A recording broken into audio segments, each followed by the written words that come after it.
Remember how I said that you put up walls so much that it pushes people away? It's because you have this diagnostic clairvoyance. You are so worried about getting hurt that you have this crazy clairvoyance aspect where you automatically kind of just know what's wrong with anybody. Nobody that you care about can hide anything from you. They might go to the doctor and come home and tell you that they're fine, but you already know. You already know that the doctor said that there was something wrong. Like, you already know. And it's not their demeanor. It's not anything like that. You just clairvoyantly know. So because of this, I would be willing to bet that when you were a kid, this was so intense that you knew when you were about to lose somebody that you cared about. You knew when this person was about to leave and never come back or whatever.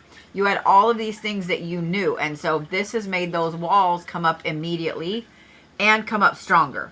Because, I mean, why would you want to put yourself close to somebody that's going to have problems or leave or, you know, whatever. So this is like a natural defense mechanism with you. But what I find very interesting is that you're drawn to doing artwork. You're drawn to symbols. You're drawn to sigils. You're drawn to all of that stuff. And then blocked from it at the same time. Like, that's bullshit, right? But with this diagnostic clairvoyance, here's what I'm going to recommend. Learn iridology.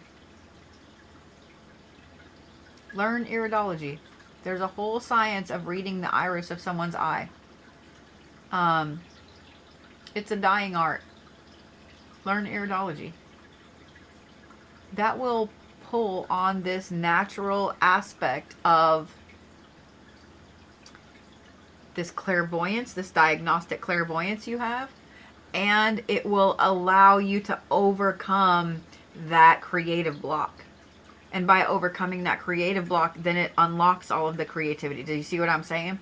So iridology is the study of the iris of the eye.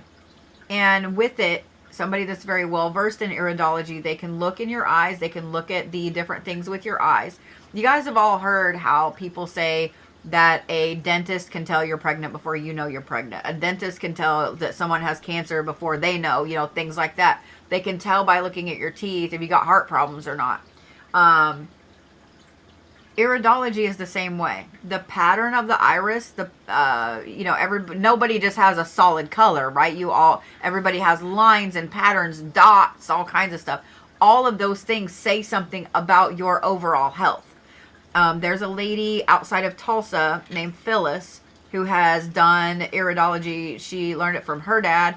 She has done it as long as I've lived here. I think she still does. But I went to see her one time because the doctors they kept telling me everything was fine. I knew I had an infection. I knew damn well that I had a bladder infection or something. But it didn't show up in any of the, you know, pee and in the cup tests or anything.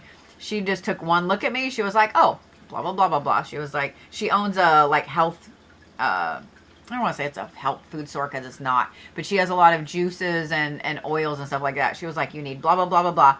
I went over there and got it, and that shit was cleared up in 3 days. Like, that kind of stuff. Iridology, it is a lot to learn. It is a lot to memorize. But it's also absolutely fascinating. It is absolutely fascinating. So I would learn iridology. Palmistry would also be a good thing for you to learn. The study of all those lines. Even though that's more spiritual based, there's a lot of things that go into health that you see with someone's hands. It's not as instantaneous or as telling as eyes, but there are a lot of things that you can tell pretty quickly from someone's hands. Well, mine aren't a good example. But if you see people that their hands are kind of splotchy, they have like the white splotches all over, that's a blood pressure issue. You can tell, don't look at mine because I am dehydrated, but people that look like they have wrinkly fingertips or they have really deep set lines, they're dehydrated. Like, it's very easy to tell things like that. So iridology, palmistry, those would be fantastical things for you to learn with that diagnostic clairvoyance. Like, that's an intense gift. It's an intense gift, and it is why you have a problem letting people close to you.